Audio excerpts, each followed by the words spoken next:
Байқошқаров, ерекше есім, бұл есім көрді өмірдің көп сабағын күресін. Тоса білді толқындарға кеудесін, қоса білді қоғамына үлесін.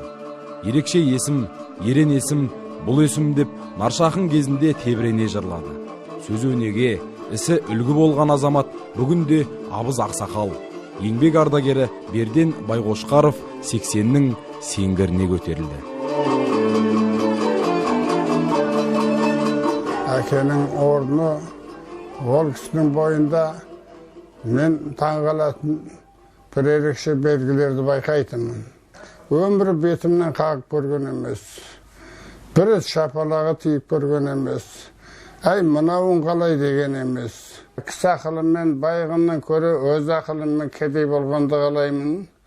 Менің 5 жасар ұлым Берденге айтар аманатым, менің осы адалдығым, тазалығым деп сол жазған сол сөзі. Адалдығы, тазалығы колхоз басқарып тұрып, бір биесі болды, пенсияға шыққанда, бір сиыры болды, 10 қойы болды. Міне сондай қанағатпен өмір сүріп өткен, айтпаса колхозда байлық үлкен ғой. Бекең бақ қонып құттарған Талас ауданынан шыққан 56 еңбегерінің бірі Байқошқардай әкенің, Бексейдей текті атаның ұлы. Балалық шағы соғысқа тұспа-тұс келгендіктен аштықты да, ауыртпалықты да көп көрді. Бұл дүниеде көңілге медеу болатыны әкеміздің, анамыздың қолында тәрбиеленіп, солардың махаббатына бөлендік. 2-ші жылы әкем соғысқа кетті. Анам 2 қарындасымен 4-еуміз қалдық. Анам сол құмнан жау жұмырды қазып, соны кертіп, майдалап, жіпке тізіп, соны күнге кептіріп қояды. Сол қап 1-2 қап сондай жау жұмыр бар. Соны қара суға салып береді. Киетін киім жоқ. Қарным шертейіп жалаңаш. Таңға жуық тұрдым да, анама да айтқам жоқ. Сол жалаңаш киіммен бостандыққа кеттім. 18 шақырым жер. Күн бата жеттім. Жетіп анама үйіне кіріп, атама ассалаумалейкум дегенде, тарам-тарам жас сақалдан ағып жатты. Енді несінің жалғыз ұлымын ғой. Жастайынан зерек, көрген білгенін көкірегіне түйіп, бойына жақсы қасиеттерді жиып өсті. Мектепті үздік бітіріп, Алматыдағы ауыл шаруашылық институтына оқуға түседі. Инженер-механик мамандығын алып, еңбек жолын туған жерінде, Кеңес кеңшарында бастайды. Сонда тұрып оқуға құмартқан кез ғой, адам тамаққа қандай өзі өреп тұрады, біз оқуға сондай өзі өреп тұрдық. Сонымен мен де барымды салып оқыдым. Ерекше айтатын бір дос көңілді, ерекше сырлы адамдар болады. Сондай Қожахан Сейфолла дейтін мына Байқадамнан шыққан бір жігіт, бір-біріміз үшін жанымызды қиып отыратынбыз. Соншалық сыйластығымыз. Ол енді дүниеден көп болды, өтіп кетті. Ондай достар дүниеде өмір селдір, сирек. Жалындаған жас маманға үлкен сенім артқан жоғарғы жақ осы шаруашылыққа директор етіп жіберді. Кездескен қиындықтарға қарамай, алға қойған мақсатына ұмтылды. Білімділігі мен біліктілігін көрсетті. Берден Байқошқарұлы бөлек қызыл және юбилейный су қоймаларының құрылысын бастап кетті. Еңбегі жанып, кеңшар маңайы шалғынды шабындыққа айналды. 1,5 жылдың шамасында сол мойындады. 12 цех бар, бәрінде немістер істейді. Қазақтарды біртіндеп, сонан кейін 2-ші сменаға көмекшіге қойып, солардың барлығымен теңестірдім. Ұл-қызға дейін техникаға бәрім ауысып кетті. Токарный станок, мысалы, сонда қыз бала істеді. Қазақтың қызын үйреттім. Басқа немістер қазақты, ол зубилы молоток деп отырады. басқаға қабілеті жоқ деп. Енді соның бәрін мойындаттық қой.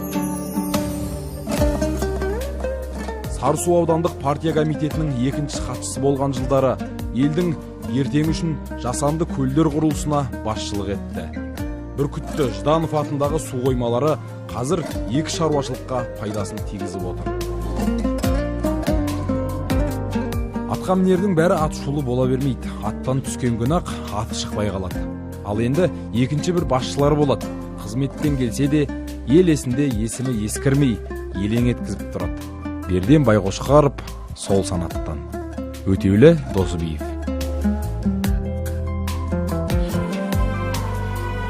Қордай аудандық партия комитетін басқарған жылдары ол мұнда суландыру жүйесін жетілдіруде бар күш қуатын аямады. Қарақоңыз су қоймасын салдырды. Шөміш тоғанына жан бітірді. Дінмұхамед Қонаевтың өзі келіп, көріп, Бекеңнің арқасынан қаққаны ел есінде. Адамның тұлғасын биіктететінде, аластататында, өмірін көркем ететінде, өртең ететінде оның еңбегі. Өйткені мен ол кісіні қызметте мақсат мұраттарына қалтықсыз берілген тұлға, елін, жерін шексіз сүйетін қайраткер ретінде білсем, ал сол бір Димекең үшін ауыр күндерде жанынан табылып, оған қалтықсыз берілген адалдығын, орасан зор адамгершілігін көріп, байқап, айрықша әсерге бөлендім. Амангелді Шартарбаев. Берден Байқошқарұлы қай салада еңбек етсе де, өзіне жүктелген жауапкершілікті үлкен абыроймен атқарды. Бір беткей, қатал, талапшылдығының арқасында жаңашыл, озық әдістерді өндіріске батыл енгізді. Ең бастысы, халықпен санаса білді. Байзақ ауданы Чапаев атындағы Кеңшарға директор болған кезінде туралап қалған шаруашылықты алдыңғы қатарға шығарып, ел еңсесін көтерді. Бәкең Берден Байқошқаров бірегейлігімен, бірбеткейлігімен, ірілігімен, биігінен төмендемеген тұрлаулы тұлға. Амантай Біртанов.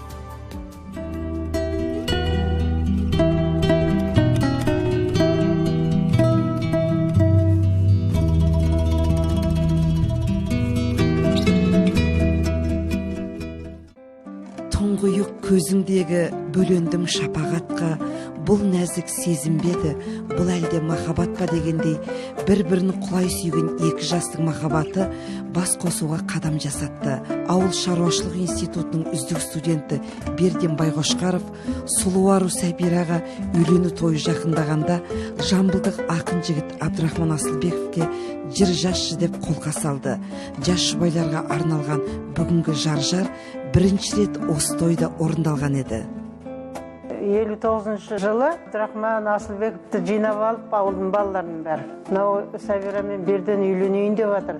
Десе, ойпырая ойланатын екен, енді жарайды деп сөйтіп мойнына алып, сол біздің тойда сол бірінші рет Абдрахманның жазған өлеңі шығалды ғой. Мінекей осы уақытқа дейін мінекей қанша балаларымыз үйленіп жатыр, немерелеріміз үйленіп жатыр. Сол жар әлі айтылып келе жатыр. Осы өмірге алайып, оқты жағып жар, келедәні екі жас, тоқты жарып, ұялмандар келіңдер, көтудеміз жар, бүгінгі күн тамаша, кел жырлайып жар, үлкенімен ауылдың жасында жар, жас келінді көруге асығуда жар.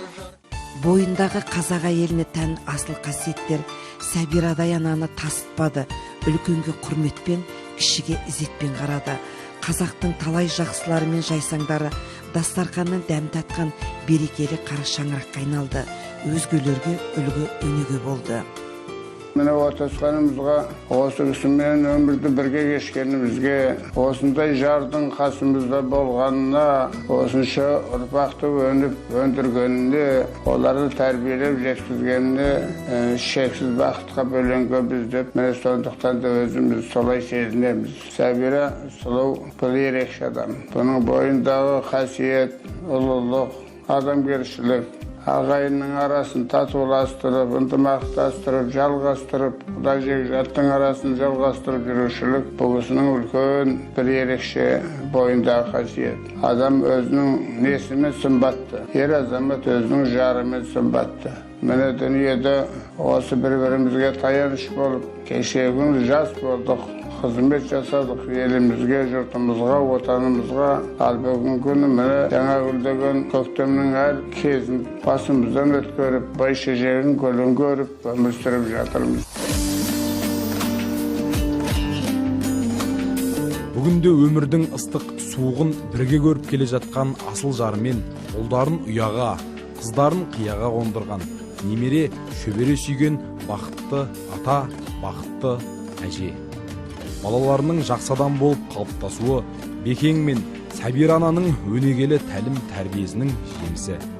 Сәбиі жоқ жандардың ана тануына бірден бір себепкер Салтанат пен Перизаттай ғалым дәрігер қыздарымен өздері ғана емес, бүкіл қазақ мақтанады.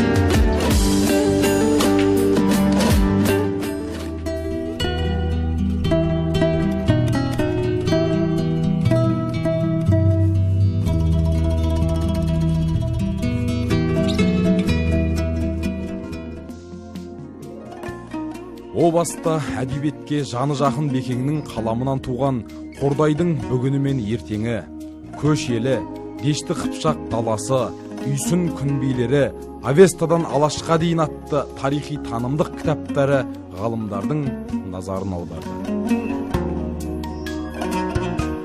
Қазақта еңіреубоз деген ұғым бар, көп адам білмейді. Еңіреубоз аз оттап, көп жусайтын, шапса төрт аяғы жер солқылдатып, ұйықтап жатқанды оятып, ояуды еріксіз елеңдететін текті ақтаңгер Берден Байқошқаров та сондай еңіреубоз. Несіпбек Дәутайұлы. Сен еткен бақыт дедің келер ұрпақ, қараймын келбетіңе мен таңырқап. Дүниені күмбірлетіп сен келгенде, көрпемді мен жатармын қырдағымдап деп, кеше күн Қасым Аманжоловтың сөзі бар ма? Біз не айтамыз? Дүниеден өтетін кезге жақындап қалдық. Біздің айтарымыз қазақтың пассионарлық қасиеті, жігерлік қасиеті өссе дейін. Мемлекет болашағы жағынан нығайып, осындай міне ұлы даланың ұлы перзенттері байлығы жетет жерінің, елінің байлығы айланып жерінің байлығы, халқы дәулетті болып, өзінің ұлттық қасиетін, қабілетін сақтаған мемлекет болып тұрақтанса деп соны тілеймін, жастарға тілейтінім. Осы жолда еңбек етіп аянбай тірлік жасаулары керек. Аңыз адам, дақпырты бар, не түрлі, тағдыр менен тайталасып жетілді. Осынау бір оқшау есім есілсе, көп адамдар сескенетін секілді. Өзгелерден өзгешелеу жүрісі, темекіні бұрқыратып тұрысы, тірілердің ішіндегі тірісі, ірілердің ішіндегі ірісі. Қонаевтың қолтығынан өргендер, үлкендердің үлгілерін көргендер, халық деген қалың орман ішінде қадау-қадау қарағайлар бердендер. Еркелетіп, тақпай босқа ергемін, елеп кеше заманына бергенін, қасиетінен айналайын қайран ел, хан көтеріп отыр бүгін берденін. Қандай шаттық сыйласам екен, әлем нұрын жинасам екен.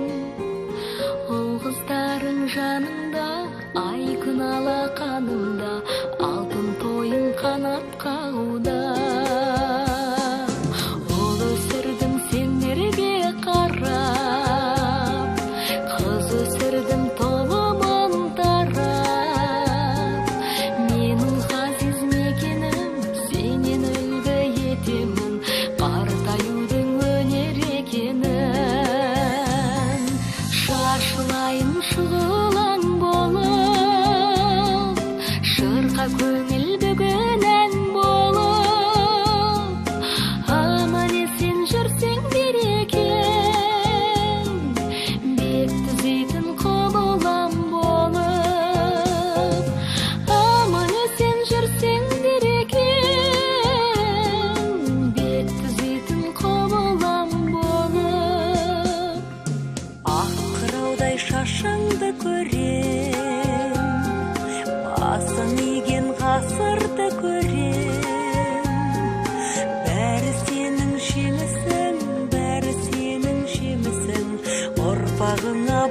өткенісін. Шашылайын шұғылан болып, шырқа көңіл бүгінен болып, аман есен жүрсең берекен, бет түзейтін құбылар